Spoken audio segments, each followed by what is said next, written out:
This is Things Police See, First-Hand Accounts, with your host, Steve Gould. Hey guys, welcome to the podcast that interviews active and retired police officers about their most intense, bizarre, and sometimes humorous moments on the job. I'm Steve Gould. Thank you for joining us, everybody. Appreciate you being here. This is episode number 112. We're getting up there, guys. I want to start by thanking the Patreon sponsors, the supporters of the show, the people that make it all happen, that keep the lights on here, my one and onlys, my sweet, sweet, precious group that I love, that I'm in love with, although they might not reciprocate. That's okay. I'm talking about David Viveros, Ricardo Zuniga, Thomas Connell, Luke Ervig, Corey Payne, Jacob Ruth, Rich Emery, Scott O'Donnell, the great David Diaz, Dylan Pyrozik, the great Sarah Pomeroy, Lauren Stimson, Alex Wazik, Brandon Hooker, Jake Pinedo, John Shoemaker, Seth Wright, Tony Fahey, William James Long, that's Deputy William James Long to you, Andy Biggs, Chris June, Adam Mihal, the great Gary Steiner, and the handsome Lane Campbell.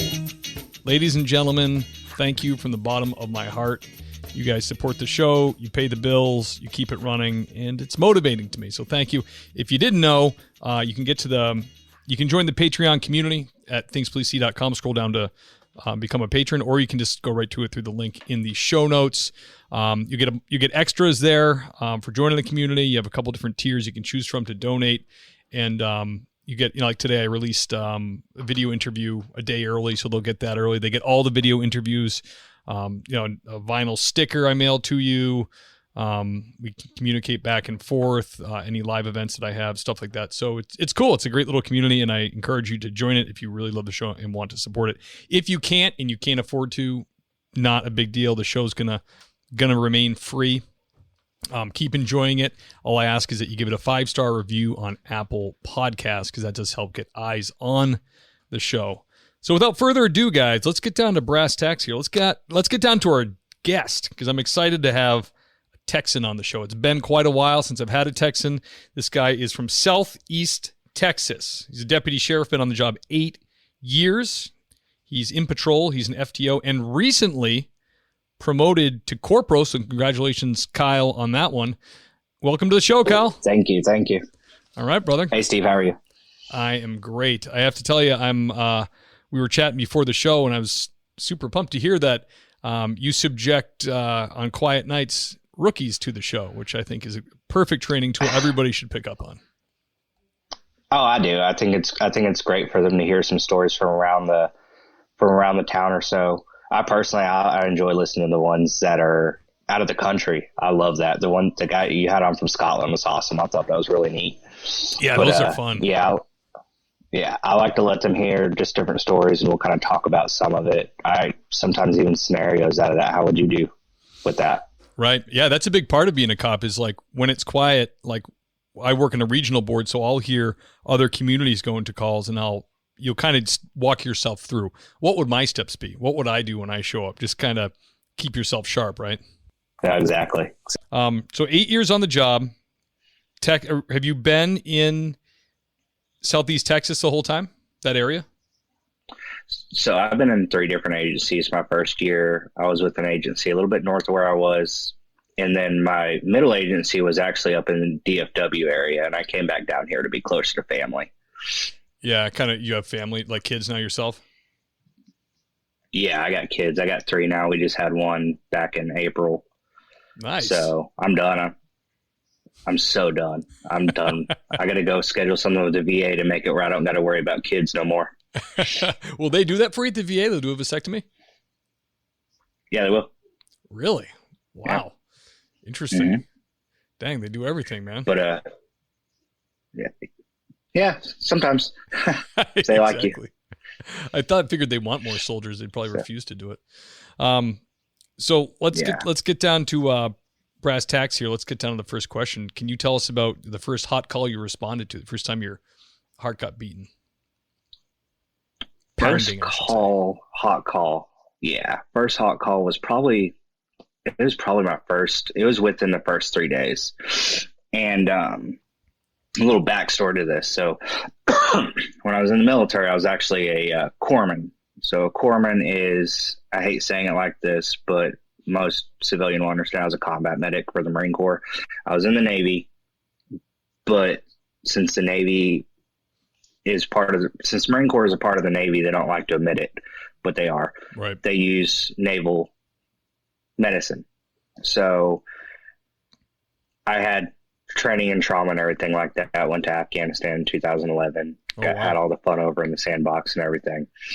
But the reason I'm telling you this is because I threw my FTO off with it. So the first call ended up being an autoped or an autopedestrian. Oof. And yeah, so we actually weren't too terribly far away. And we got there, I'd say within 4 or 5 minutes of the call coming out. We were the first ones to get there. And get out, see the guy on the side of the road. I see the driver. If I remember correctly, this is like 8 years ago. It was a long time ago. But old lady sitting there going like, oh no, what did I do?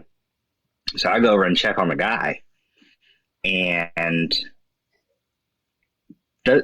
he doesn't look too well, but I still got to go check for a pulse and everything like that. Oh, so he's bad enough where he could have been DOA. It was close. He ended up being DOA. So, but I still checked for a pulse and everything like that. And I think I surprised my FTO because I just kind of dove right in there, but he didn't know I had all this prior experience with trauma. Right.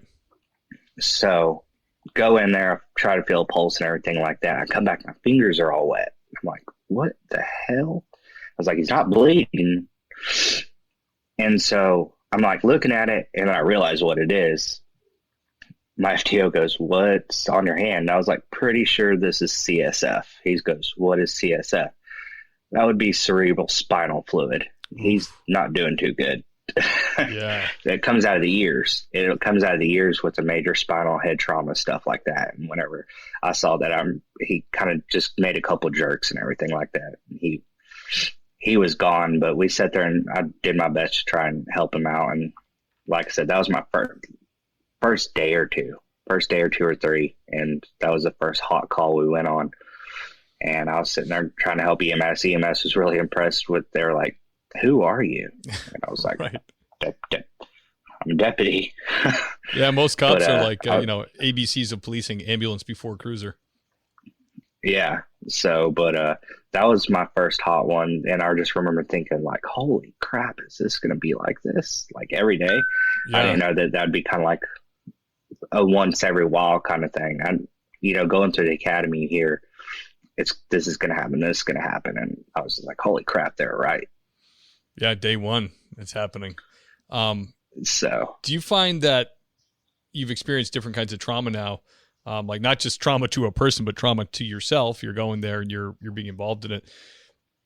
Is it, have you always been good at processing it, or have you found one type more challenging than the other, military versus, policing? I know some guys who are in the military look at the police stuff and it gets to them more because it's more like you're home. You're like you're in America, and the trauma you're dealing with now is every day. It's like not like you get deployed and come back. It's like every day you go to work, you could be exposed to some horrific trauma, and some people that bothers, some it doesn't. Is there a comparison there?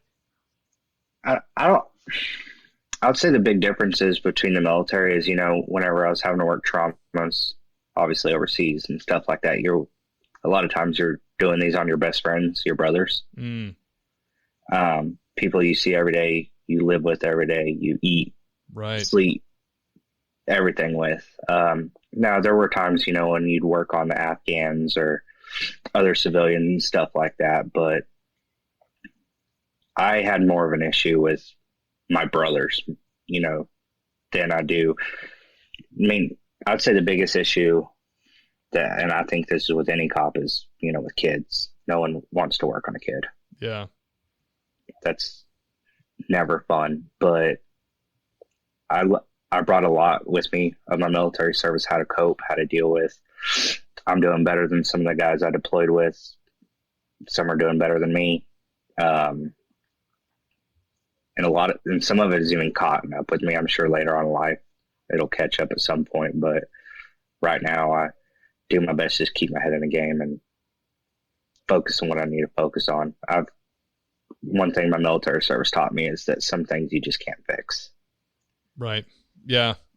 That's interesting you say. That makes a lot of sense that you're overseas, you're working on people like personally. That's much worse because I've been to, as a police officer, been to calls with people I knew personally that were either dead or injured, and it's way worse. So that makes a lot of sense. Yeah. I mean, most veterans that I know that are cops now, most of us all are along the same thing, unless it's a kid.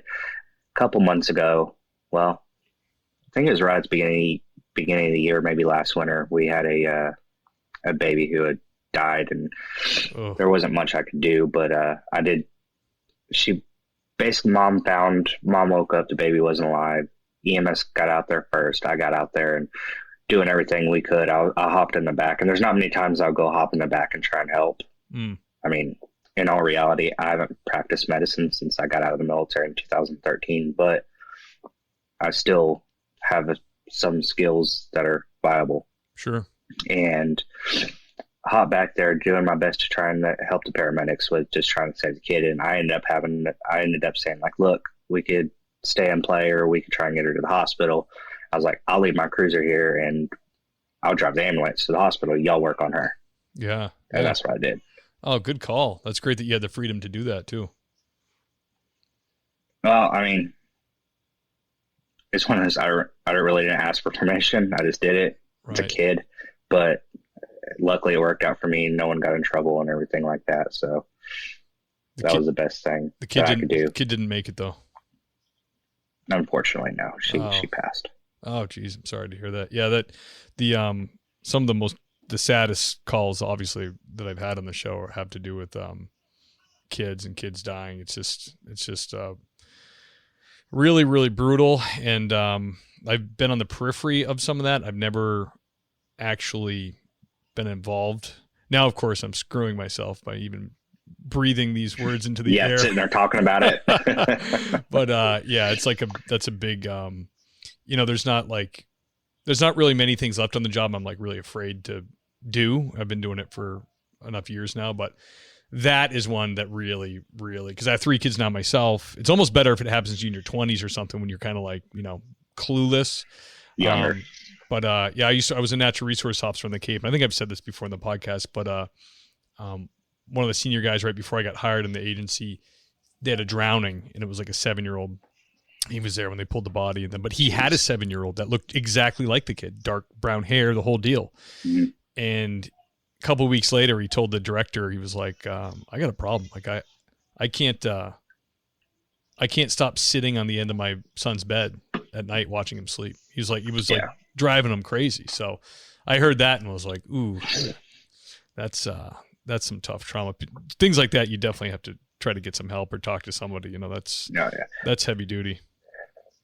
But hey, quick side story. I want you to mention about things that you mentioned will happen. I'll never forget this. So there was one night, it was at my first agency. It was really a quiet night. Nothing really going on. I was in dispatch, and one of my dispatchers, I never really believed in saying the Q word or anything like that. Yeah. Shh, don't. I've never, you'd have the more senior deputy sit there and say, like, what the hell, why would you say that? And I was just like, whatever, it's just bullshit. And my dispatcher goes, we haven't had a murder in a long time. Oh boy. And I'm like, and of course I haven't worked a murder yet. I'd only been on the job 6 or 7 months. So we haven't had a murder in a long time. And then further in the conversation, she brings up a road that we haven't had a call on in a long time. I'll be damned if 3 hours later I wasn't working for my first homicide on that road. You're kidding me. No. Damn. I swear to God. She's fired. Get her out of there. Like, yeah. I was like, did you have something to do with this? Was that your conscience kind of, trying to come clean? Yeah, I was like, what'd you do? Damn. So that's eerie. Yeah, no. But ever since then, I've been avid. Don't say that damn word. Hush. Yep. Happens all the time. I'll pull up next to another cruiser and we'll be like, hey, what's going on? And the first thing you want to say is quiet night. And then you're like, zoop. Nope. You just say it's going great. It's wonderful. Yeah. I'm so like with that level of believing in it, you walk into a gas station, they're like, hey, how's your night going? It's quiet. It's like, even if it has been quiet, I'm like, nah, I've been busy as hell. I can't even tell you about it. I got to go right now. I got another call. Yeah. That's funny. So, man. But yeah. It's funny. It's the same everywhere. That's like a national thing here. I wonder if that's overseas, the Q word. I don't know. Maybe next overseas guest you should ask them. Yeah, I'm going to. Absolutely. Kyle, can you tell us about your strangest or most bizarre thing you've dealt with?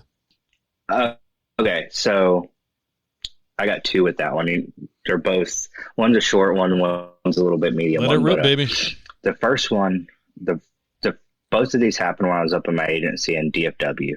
And the first one was I got called to a welfare concern in the house. Family has not heard from old boy in a couple days and everything like that. So obviously every cop that's been doing this long enough knows what the hell they might be walking into. You're just waiting for the smell to hit you on the way up. Right. And a nice bloated corpse. Well, it didn't. Yeah. But I never got the smell of corpse, but it was an old messy looking house anyway. But the door was wide open. So, I was like, called in. Fire ended up making scene. I don't know why they were there. I can't remember why, but fire made scene. But I go in, I'm clearing the house. I'm just trying to find the guy, check on him. And I'm walking down this hallway. I'm clearing rooms and everything like that. And it was one of those nights where my backup was on the other side of the county and they were all tied up on another big call. I think there was a big fight in one of the neighborhoods or something like that. So it was one of the times, I had to do this by myself. And I go to this back room and the room was completely cleaned out. I mean, it looks like somebody just moved. You're in a brand new house looking around and there's just nothing in there. No doors in the room, nothing, no boxes, nothing. So I could see the whole room. I back out, go check the bathroom, and then back out in the hallway. And there's the guy that I'm looking for is just standing there in that room. And it takes a lot to startle me. Like, there's not many things that'll startle me, right. But like it startled me enough where I yelled, "Oh shit!" And one of the firefighters heard it. He's a reserve firefighter, but he worked for a different agency, so obviously he's a cop too. He came running and was like, "You okay?" I was like, "Yeah, I'm okay. I found him." And it scared the crap out of me. I'm sitting there going, "Where the hell were you? Yeah. Like, where were you?" And he's going, "I was in here." I was like, "No, you weren't." It's like, "You were not in there." He's like, "Yeah, I was." I was like, "Where?"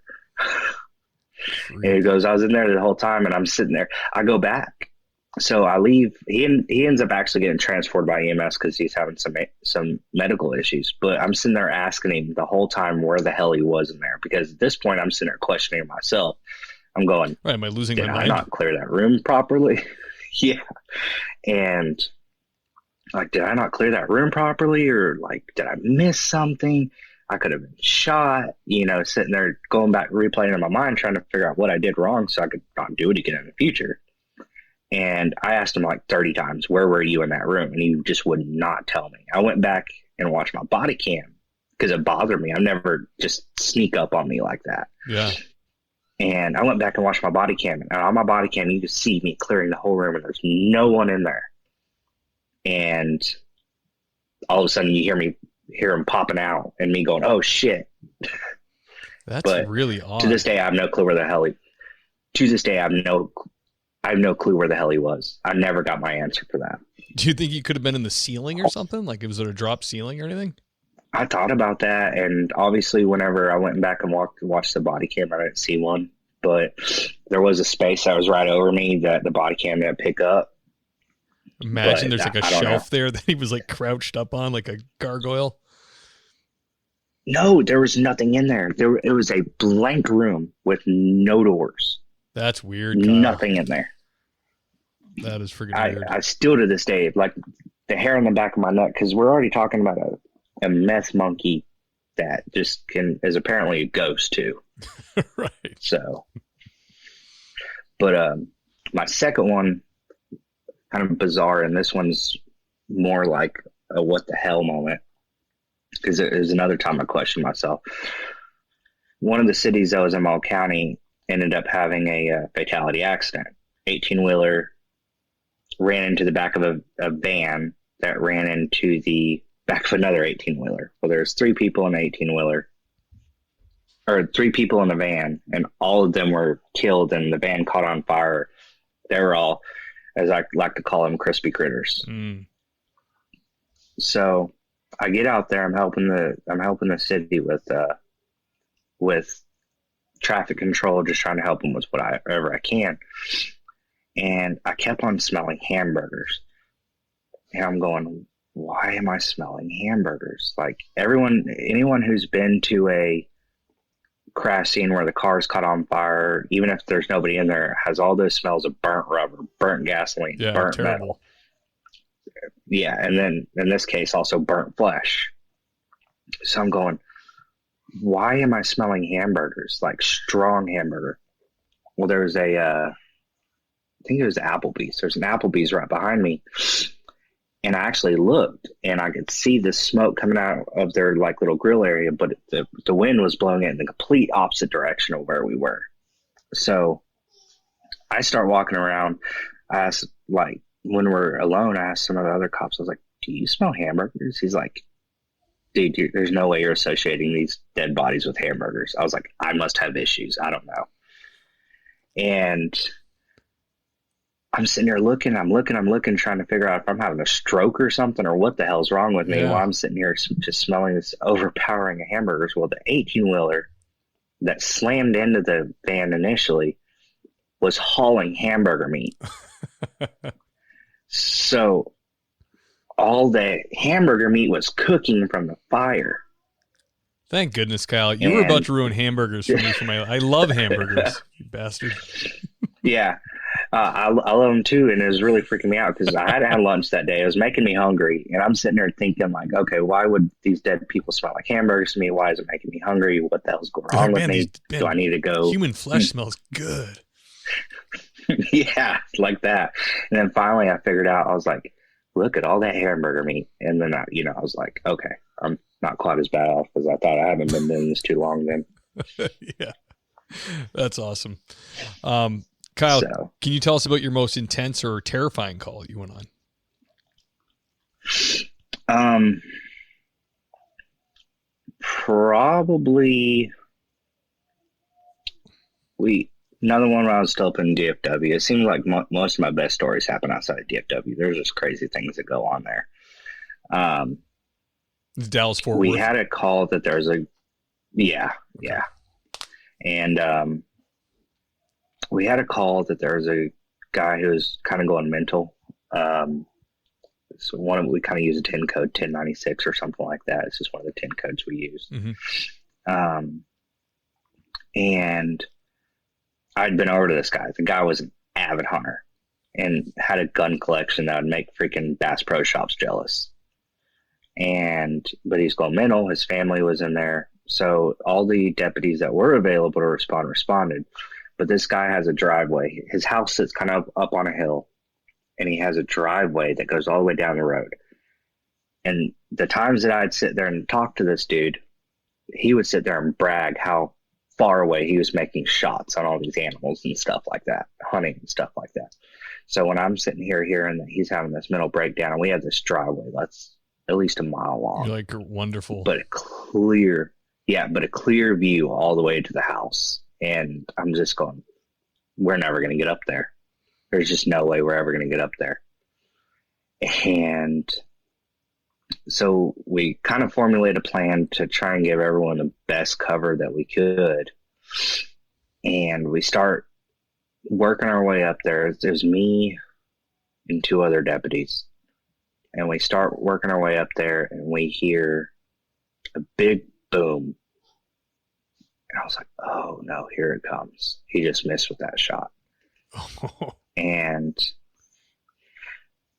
we all stopped. I mean, we were stopped for like 5 minutes to stop trying to figure out what we just heard because it didn't exactly sound like a gunshot.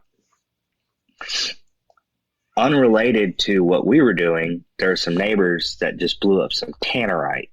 Oh, that's which, yeah, just blew up some Tannerite with a gunshot.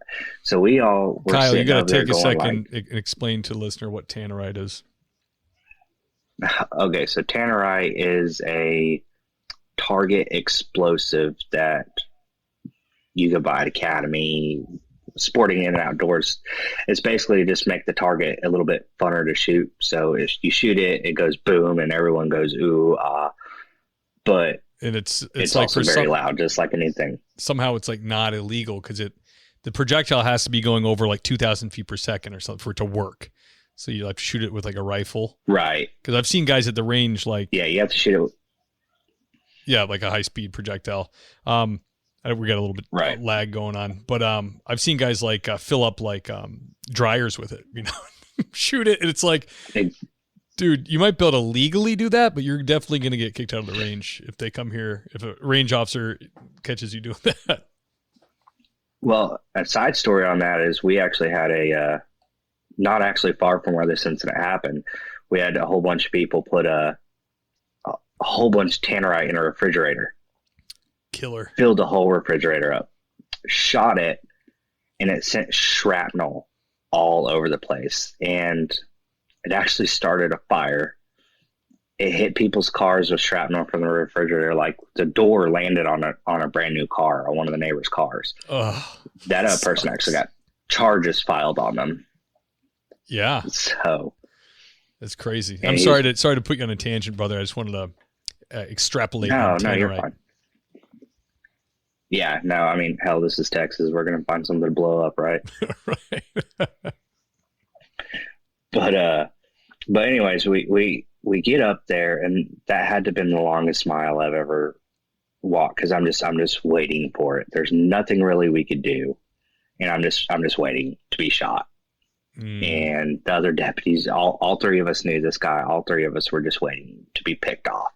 And there's no cover. It's a big open field. I mean, thinking of it in a tactical point of view, it's the defensibility of his place was fantastic. A good end of days house. But yeah, like if there's a zombie apocalypse or something, I'm gonna go make friends with that dude because he has a mile on each side that he has a clear shot of. Right. But finally make it up there after what seems like 2 hours, but in reality is like 5 minutes or so. And he did have a firearm. We got him to put it down, and then we took him to we have something here in Texas called a mental health warrant. It was kind of talking to one of that Florida guy you're talking about, that Baker Act or whatever. It's kind of equivalent to that. Yeah, we have like a Section 35. The family can go to court, and the judge will give us a warrant to get somebody for like substance abuse, and then there's a Section 12 for mental health that we can just do on our own. We just shackle them and take them to the rubber room at the hospital. Right. Yeah, we have similar to. It's called a white warrant from the judge. The family goes talk to the judge, and they go. The judge will give us a warrant to take them. But yeah, we have the mental health warrant that if they're a danger to themselves or other, we can articulate that, then take them straight to the hospital. Right. But yeah, no, that was, and like I told you earlier, I don't get excited about a lot of things. There's probably some guys you might have on here that would be excited about something that I just don't think is that exciting. But that one had me nervous because there's just no cover. There's no concealment. And I knew this guy could shoot. Yeah, that's terrifying, especially when so there wasn't, you guys didn't have, I'm picturing just like brownness in a road. There was no trees, nothing you could like leapfrog through, nothing. Not up to the house. So there was trees around it, but he was in the middle of a field. So he put his house in the middle of that field. Like I said, tactically speaking, it's defensively brilliant, but especially if you like making long range shots and stuff like that. But for those of us that had to go up there and try to make contact, it was a long way to that door. Not cool, man. I know. I had a swatting call like that where it was not nearly like that. It was only probably 200, 300 feet, the approach, but the house was blacked out, and there's a weird, it's a really off feeling thinking that like someone could be pointing like a gun at your head, you know, in any second something could happen. It's like extremely uncomfortable. And for that call, I happened to be, we didn't have the rank of corporal, but if there was, you could be certified as an OIC. After you worked long enough, they would certify you. So I was certified OIC, and I happened to be in charge that night. So it was like, I'm making the approach. I got the chief calling me at the same time. I got guys from other towns helping us. 2 of them are SWAT guys who like know way more than the rest of us. So they're like, hey guys, what we're going to do is we're going to leapfrog. And I'm like, guys, you gotta stop. Everybody gotta stop talking to me at the same time. Cause they knew how to be the safest way to do it, really, you know? But, right. And it was a swatting call. So it was actually a kid from Russia who hated this kid. But it was a problem house. So it was like probable that this, like he said, he cut his mom's head off and all this. And we were like, could happen there. But this Russian kid did like a American accent and called 911 from Russia through like voice over internet protocol. Right. And he was like, I cut my mom's head off, and you know, whatever. But that whole, you know, red dot on your chest possibility is never comforting at work. Yeah, that's my biggest thing is if I'm going to die, at least let me fight a little bit. Don't just, that's my biggest fear, is just out of nowhere. At least if I see it coming, that at least give me a fighting chance. But you know, past that. No, that was definitely I was sweating. I had to peel that uniform off when I got home that night. Brother, you got to peel that uniform probably off every shift at this point in the July, right? Oh, I know. Oh, yeah, it's getting pretty bad. I'm really looking forward to 70s. Now, let me ask you a question, That's better Kyle. than what we get. Do you guys do the outer carriers? So here we just switched to full outer carrier. So we have the undershirt and then we have the outer carrier. Up until 6 months ago, you had the option, but you had to go buy it yourself. Okay. Which I did. So I'd been wearing the outer carrier for the last 3 years that I had been here, but we just switched to all outer carriers. Kind of got lighter 511 pants. It's I don't explain. It's almost that material. Remember back in the 90s, those windsuits? Like pajamas. It's kind of, the pants are made of that, but it's a little bit thicker than the windsuits were. But yeah, I mean, it's a nice uniform. The sheriff finally let us get that stuff. And I'm actually thinking about, because I already have back issues from the military and 8 years doing this. I've actually been thinking about switching over to suspenders, especially since we do have the outer carriers. You just put the suspenders on the front, kind of take the load off your hips. Yeah, I was having problems with the duty belt. I remember about 10 years in, I went like on the canine track, you know, trying to keep up with the handler, and it's like my hip flexors, my hips, everything was killing me. And then even just the end of normal shifts, getting out of the cruiser, I was like, my hips were, it was more my hips actually than my back. It was my hips. And they came out with these weight-bearing outer carriers.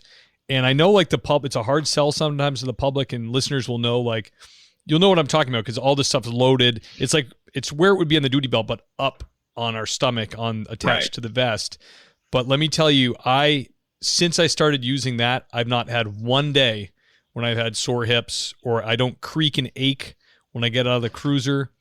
But here's the thing about it that I think is the temptation to take it off is now way greater. Because before, when it was under your shirt, it was just, it's like a wet diaper you wear. You're like, I just got to deal with it. Yeah.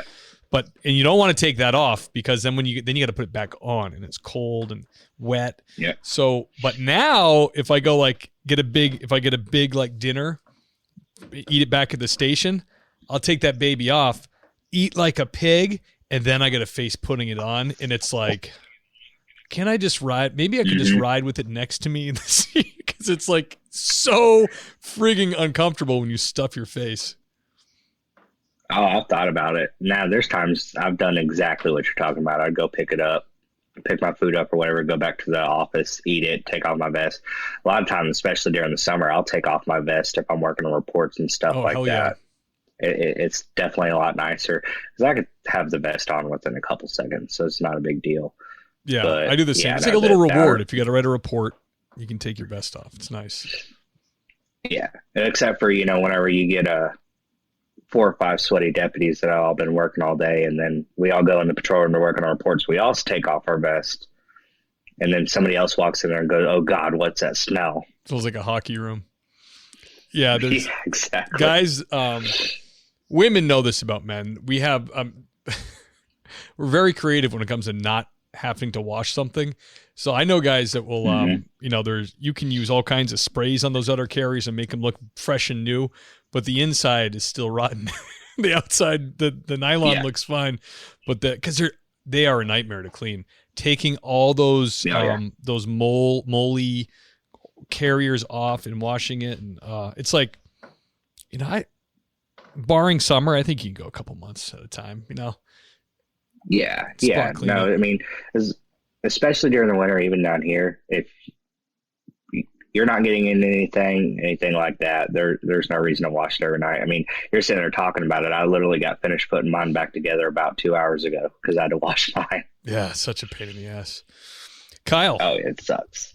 can you dig deep? Can you tell us about a heartwarming situation from the road? So I did have to think about that one for a little bit, but it'd probably have to be one back at my first agency. Involves a kid, but this time the kid was okay, luckily. Me and the other deputies in my shift, we just all sat down for dinner, and I think our food just got put in front of us too. And we ended up getting a call that there was a baby stuck in a bed. Ooh. And we're like all of us, we all kind of looked at each other like, how does that work? Yeah. And they say, oh, and dispatch ended up getting a little bit more information. We're starting to get up and everything like that. And they say it's a hospital bed that collapsed. Ooh. Now I was like, okay, now we got to get over there really quick now. So all of us hopped on our cruiser, sitting there yelling, we'll be back. We'll be back to come pay and hopefully eat. Yeah. Don't spit in our food. Yeah. The caller's house was maybe about 2 miles away. So we got there relatively quick. And going back to firefighters, EMS, the firefighters were obviously volunteer out there. So it takes them a second to get to the Mm-hmm. firehouse, get all their stuff, get out there. So we were definitely there by a long shot. And there was 4 of us. There was just one of the times that just all 4 of us happened to be sitting there eating, and we all got to go to a call together, which is far and few between. I'm sure.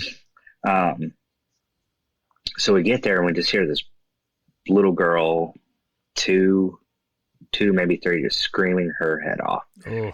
All of us were parents. All of us were dads, and dad mode, superhero mode, whatever, just kicked in. And we see this baby. So have you seen the hospital beds, how they have like springs and all these pumps and stuff like that to move the bed up and down and all that stuff, right? I know they do all that stuff. I've never seen the inner workings. Well, she got her arm stuck in the inner workings of all that. Ugh. So I get there, kind of reach back into my past, start trying to reach in my medical background a little bit.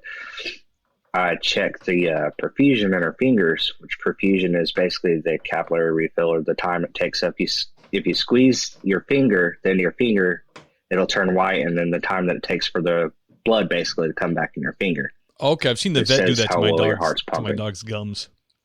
Yeah. So I did that on the hand that was stuck, and very, very slow capillary refill and everything like that. I was like, okay. So, and I told the deputies, like, hey, this is actually cutting off her circulation. I said, hey, Mom, how long has she been in here? She's like, she's been there about 10 minutes. We were trying to get it off. We couldn't get it off. Mm. So we all, obviously, sometimes the easiest fix is the easiest solution, I guess. First thing I do is try and plug in the bed and use the actual remote to move it. Right. Well, that unfortunately didn't work. So, I'd be so afraid together. that I was going to go the wrong way. No, it's Yeah, worse. well, Yeah, I asked mom, who I was like, which button goes up, not down? She's like, this one. I was like, okay. So I clicked it, didn't move. It was locked in there. I was like, shit. So at this point, I'm trying to figure out a way. I hop on the radio. I tell our dispatch, hey, we might need the jaws of life for this, just to cut this bed off. Because that's the only way. Because we already tried to move it a little bit, and it was not budging. So finally, all four of us got together. 2 deputies pushing down on one of the bed rails, and me and another deputy pulling up, and we finally were able to, I'd say after about a minute, just trying our best to move the bed, finally we were able to get a little bit of pressure off her arm, just enough for her to pull her arm out. Ooh. And so I checked on her a little bit more. Her perfusion started coming back about that time EMS arrived, and I handed her over to EMS, and ended up seeing her a couple weeks later. I think it was like one of the little restaurants there in town. We were going to eat again, and saw her, and she was like, it was right before Halloween. She was wearing like a police costume that you buy at Walmart. Oh, that's awesome. Like that.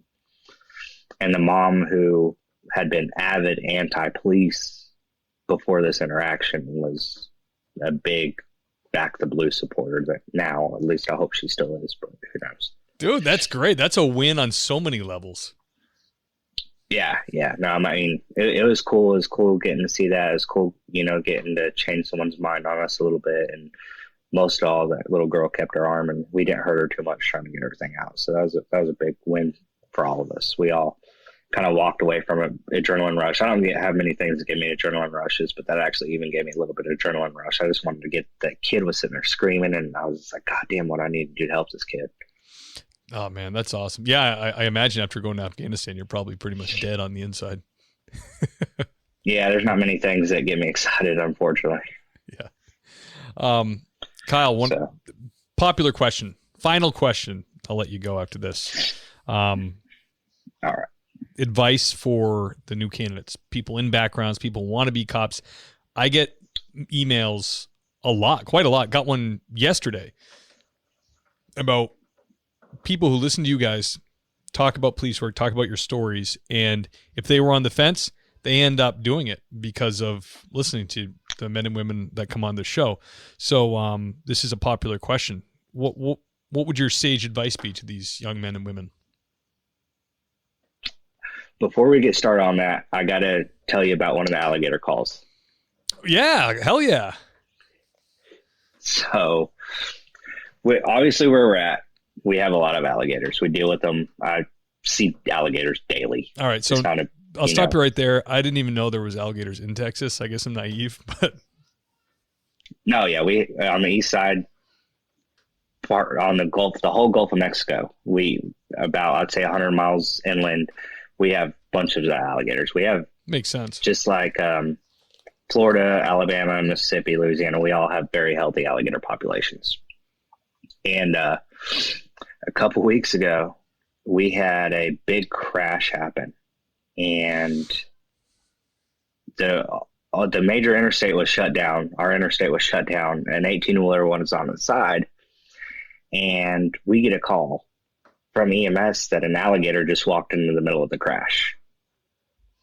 Oh, no. Alligators being in places isn't abnormal to me. I've pulled alligators out of people's backyards. I've found alligators all over the place. I don't mind going and messing with them. I have no problem picking them up and catching them or anything like that. But just like there's all this, I mean, this is a full-on, everyone's out there kind of crash. You got troopers out there, us, fire, EMS, all the wreckers are out there trying to figure out how to get this 18-wheeler. This little 4.5-foot alligator just walks right in between EMS and the crash. So I'm like, no, it's probably dead or something. They just probably didn't see it because every once in a while they'll get hit up on the highway and stuff like that. I'll walk over there, and it's about a 4.5-foot little gator. So I grab him by his tail, I pull him off the main slab, and alligators, once they get to a certain size, they're still small enough for you to manhandle, but they're big enough where it's really hard, and they're still really, really fast. Well, I had all these people trying to come help me catch this alligator. And one of my rookies almost got bit trying to help me. Told him to back up. Finally, I had to have the fire get a Halligan tool so I could kind of let the gator wear itself out, and was able to finally get the gator and take him to the river down the road a little bit. But I did want you to tell that story. You seem really interested in the gator stories on some of these guys, so I figured I'd tell you one of mine. Oh, hell yeah, man. Alligator, when they bite you, is it anything like up in the Northeast, if a seal bites you, it's called seal. You can get seal hand, which seal trainers used to have, like, they'd be missing fingers because the seal's mouth is disgusting with bacteria. Yeah. Are alligators the same way? Or are they, like, if you get bit, can you just treat it normally? So it depends on the alligator. I've only been bit by a 1-footer. I got snagged on the hand by a little bit 1-footer. It hurt like hell, but it wasn't anything. You do have to worry about the bacteria and everything in there. A lot of times if you do get bit by an alligator, you just go in peroxide. And as long as it's not too big, you can treat it at the house. Now, all of a sudden you're getting snatched by a 12, 13-foot gator, you're going to have a bad day. Yeah. Yeah. I thought when you first started telling me that, I immediately picture a 13-footer, like going into a fresh car wreck where no one showed up yet and starting to eat the people. That's what I thought you were going to say. No, God, no. That I could probably say, hey, did you see the news 2 weeks ago? That happened. Yeah, absolutely. Because that would definitely make the news. I had another one where I made the news with a gator. Gator guy comes out of his house, or he's in an RV, stepping out of his house, and all of a sudden he just hears something hissing at him. And he looks under, and there's a big ass gator under there. Well, he calls our dispatch and says there's like a 5 or 6 foot gator, which I'm like, fine, I can handle that. I'll just let it wear itself out, and I'll take it back to the river or something like that. Now, what do you mean wear itself out? Do you attach something to its tail and just let it like thrash for a while? Is that what you do? A lot of times, I'll just kind of, depending on the situation, but a lot of times, depending on their size, I can kind of pin them, and they'll do what's called the death roll. And they don't have too much stamina. So once they start wearing out, they'll kind of, I wouldn't say give up, but they're a little bit easier to deal with. So you got to like put your body weight on this thing the whole time, or you just chase it till it gets tired? Is that how you wear it out? Not really chase it, because a lot of times when you deal with gators, they're in areas where they're not supposed to be.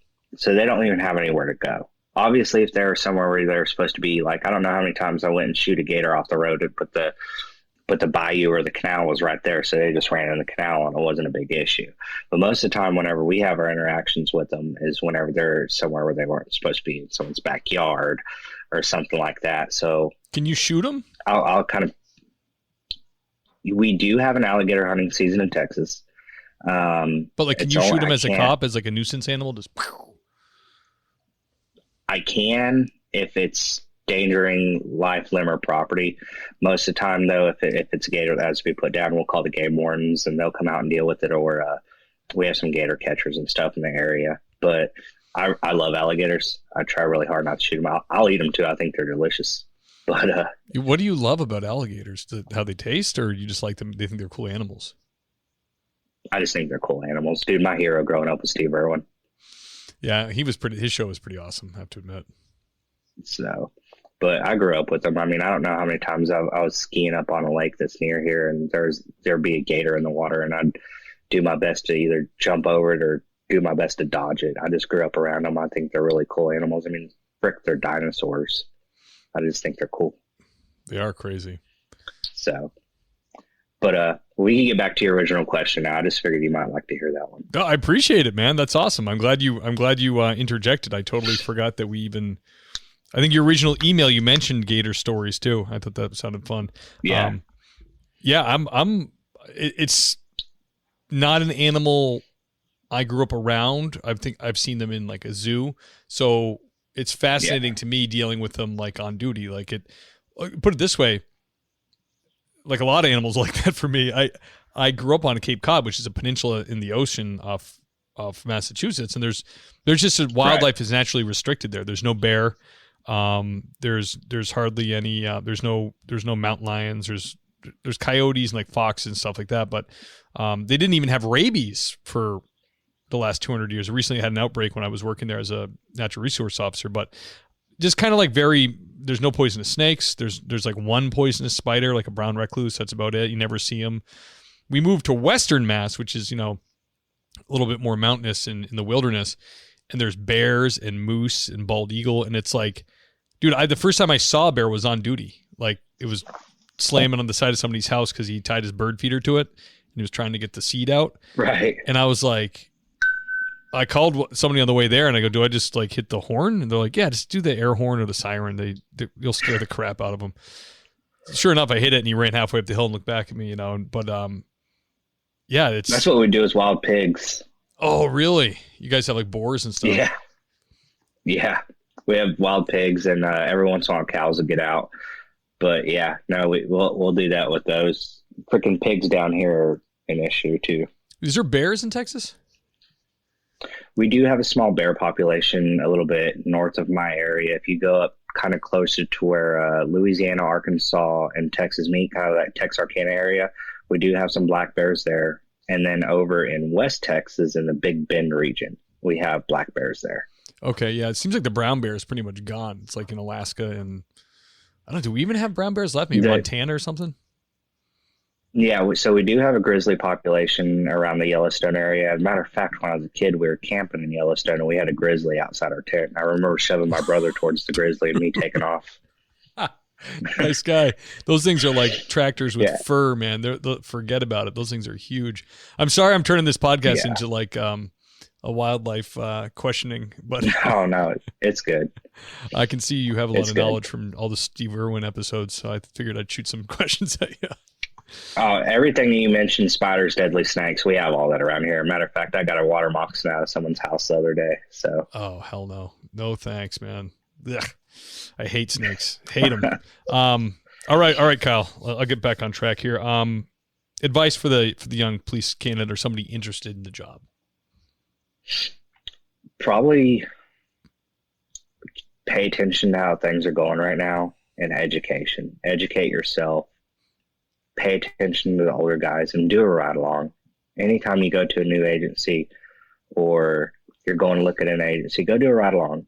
Pick their brains and see how the morale of the agency is, see how the rank, see how everyone gets along together. And that's stuff that's big to me.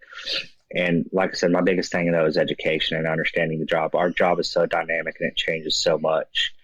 One thing I like to tell my rookies is our country was founded by rebels. Our country was literally founded by rebels against a bigger state. Our country is the only country in the world where Miranda versus state and Miranda wins. You have to know your job. You have to understand the laws because the laws and everything is set up to give the people that we're arresting the advantage. So you have to stay on top of that stuff and just education. I mean, I went and got my bachelor's degree in criminal justice just to stay up on education. Right. Yeah. Yeah, you're absolutely right. And, I think I appreciate that. I like, it's like, better to free 100 guilty men than one innocent man go to jail type of deal with, we really have to be on it, be sharp to get a conviction. You really have to drive it home. You cannot have lackluster investigations. You can't not cross your T's, dot your I's. And if you ever have a weak case and you get torn apart by an attorney at court, it's like not fun. It's like the only time you let it happen. You're like, that's it. I'm not going to benefit out again because it might get, he might do a plea deal. Maybe it won't go to trial, whatever. And then it goes and you're like, oh man, crap. This sucks. So that's great advice, man. Absolutely. Kyle, thank you for coming on the show, man. It was an honor to have you. Yeah, you too, Steve. Thank you so much. And if you ever need anything, don't hesitate to holler. Absolutely. You as well. I'm going to throw you in the green room, do the outro. Can you hang up for a second? Yeah, good. All right, guys. Episode 112, Southeast Texas. There's alligators there. Did you guys know that? Jeez, I sound like a real dummy. I pretty much don't know anything. Kyle was educating me. Great stories. Great to have another Texas cop on. What a great state. Lovers of freedom. Guys, thank you for joining us. Thank you for the recent 5-star reviews. If you haven't done that, please go to Apple Podcasts and do a 5-star review. If you love the show and you want to join the community and get a little bit more content, get a little more access to me, join the community at Patreon. It's the link is in the show notes, and also if you go to the website and scroll down to donate, it will bring you there as well.